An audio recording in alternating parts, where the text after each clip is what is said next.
Let's talk about another story. And we, as a country, were captured by the allegations and the missing first disappearance of Yebe for a very long time. Then we had the defense team of William Ruto, the DP, coming out to say he was a crucial witness. He was buried the other day. No government official. You'd have imagined now that he was a crucial witness. There have been some show of support. But there is concern over rising cases of abductions in Uasin Gishu County. Now, this is after an Eldoret-based Standard journalist was abducted, that is 2 days ago. Michael Olinga was later found at the Eldoret main bus stage in a state of shock and confusion without his personal documents. And Olinga says his abductors had strict instructions for him on his reporting on a story he had covered on land matters in that particular area as well. Your thoughts on this story, Claire? I'll start with you. One more thing, and I've always said this, is that journalists in this country, or generally, we are so much, our backs are not covered. Mm-hmm. We have no form of security, and it's not that you need to walk around with bodyguards and all that.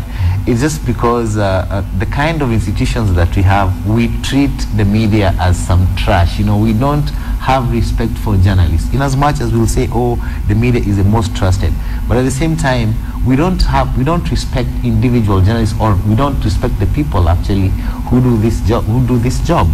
And it's because of the kind of institutions that we have, if you just look right from the top, the way we treat, I know media freedom is not absolute, and it's something that we have to fight for, but at least if there was some kind of respect from both the judiciary, the executive, mostly the executive, for the fourth estate, then such kind of things, you'd think twice before you actually try to abduct a journalist. And I keep giving this example. This is because that's where I went to school.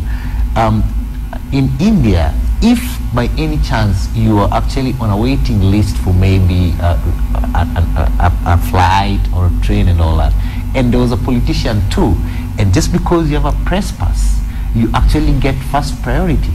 So there is that people actually acknowledge how important you are to the society.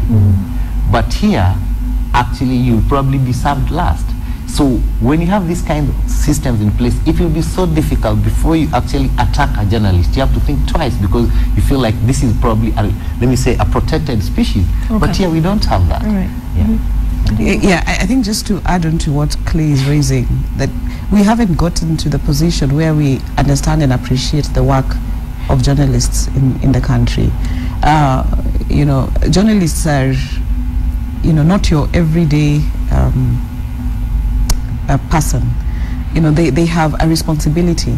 They are in leadership by virtue of the fact that whatever they write shapes public opinion. And that in itself then warrants certain benefits, security being one of them.